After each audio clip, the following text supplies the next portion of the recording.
안녕하십니까. 국회 사무처 공보기획관입니다. 12월 첫째 주 브리핑 시작하겠습니다. 먼저 국회 주요 의사 일정입니다. 이번 주 수요일 12월 1일과 목요일 12월 2일 안건 심의를 위한 본회의가 예정되어 있습니다. 그리고 오늘 오후 1시 30분에 중앙선거관리위원회 위원 문상부 선출에 관한 인사청문특별위원회가 개최되며 오후 2시에는 언론 미디어 제도 개선 특별위원회가 전체 회의를 열어서 언론중재위원회, 한국방송공사 등 5개 기관으로부터 업무 보고를 받을 예정입니다. 아울러 정무위, 기재위, 국방위, 행안위, 농해수위, 산자위 등 6개 위원회가 이번 주 중 전체 회의를 열어서 법안을 의결하는 등 다수의 법안 심사 일정이 예정되어 있습니다. 다음은 지난주 접수된 의안입니다. 지난주 접수된 의안은 법률안 111건을 포함해서 총 112건입니다. 우선 최근 반려동물 수가 지속적으로 증가하면서 동물에 대해 보다 강한 법적 보호가 이루어져야 한다는 주장이 제기되고 있습니다.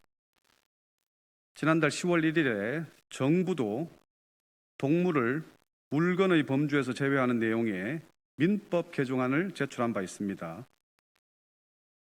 현행법상 동물은 물건으로 취급돼 사건, 사고로 다쳐도 객관적인 교환 가치에만 근거하여 배상하고 있습니다.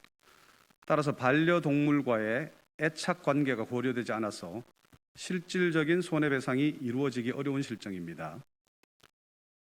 이러한 상황을 개선하고 반려동물에 대한 사회적 인식의 변화를 법률에도 반영하기 위한 민법, 동물보호법 개정안이 발의되었습니다.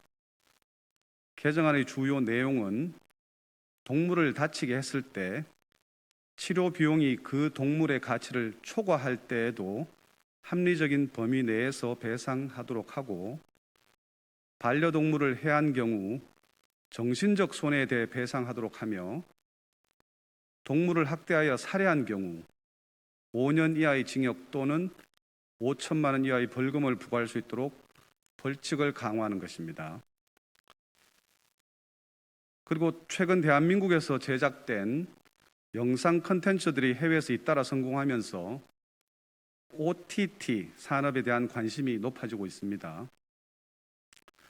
다른 한편으로는 등급 분류의 대상이 되는 비디오물 또한 2021년 8월 기준 1,351건으로 전년 대비 약 2,000건이 증가하였습니다. 이에 따라 현행 사전 등급 분류 제도를 유지할 경우에 신규 콘텐츠의 출시 지연으로 인해 소비자 불편 등 다양한 문제가 발생할 수 있다는 우려가 제기되고 있습니다. 이러한 문제를 방지하기 위해서 OTT 서비스 등에서 제공되는 온라인 비디오물에 대해 자체 등급 분류 제도를 도입하는 영화 및 비디오물의 지능에 관한 법률 개정안이 접수되었습니다. 개정안에 의하면 영상물 등급위원회는 사전에 온라인 비디오물의 등급을 분류하는 대신 자체 등급 분류 제도의 운영을 지원하는 역할을 맡게 됩니다.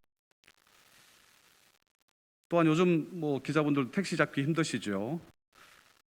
과도한 택시 호출비 인상 방지법이 발의되었습니다.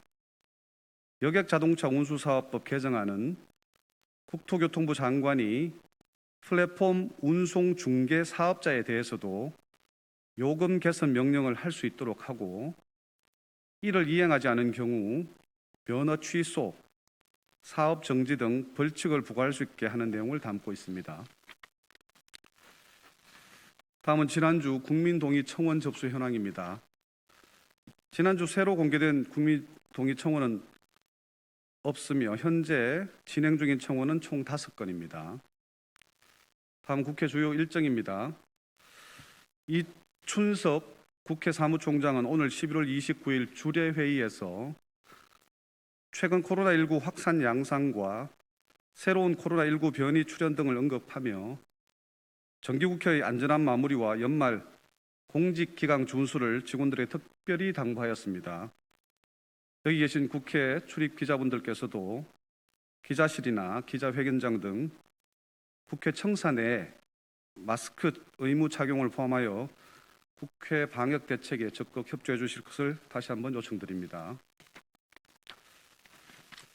다음 국회 예산정책처는 오늘 11월 29일 나보 추계 세제 이슈 제117호를 발간합니다. 이번 보고서는 우리나라 한시적 비대면 진료 동향 등 최근 이슈와 함께 요즘 더 관심이 많은 내용입니다. 2022년도 총수입 전망, 그리고 2021년도 세법 개정안 분석 등의 내용을 담고 있습니다. 다음 국회 입법조사처는 2021년 입법 및 정책 제안 대회 제안 모집을 마감하고 시상을 준비하고 있습니다. 이 대회는 국민들로부터 입법, 정책 아이디어를 공모하고 우수 아이디어 제안자를 포상하는 대회로 2018년 시작되어 올해로 4년째입니다. 오늘 11월 29일 기준으로 총 92건의 제안이 접수되었으며 심사를 거쳐 12월 마지막 주에 수상자가 선정될 예정입니다. 끝으로 국회 미래연구원은 목요일 12월 2일 2022년 주목해야 할 15개 이머징 이슈를 주제로 퓨처스 브리프 제4호를 발간합니다. 보고서는 미중 대립의 새로운 국면, 에너지 전환의 급진전, 가상현실의 급진전 등 장차 사회적으로 커다란 파급 효과를 일으킬 주제들을 다룰 것으로 보입니다. 이상 브리핑 마칩니다. 감사합니다.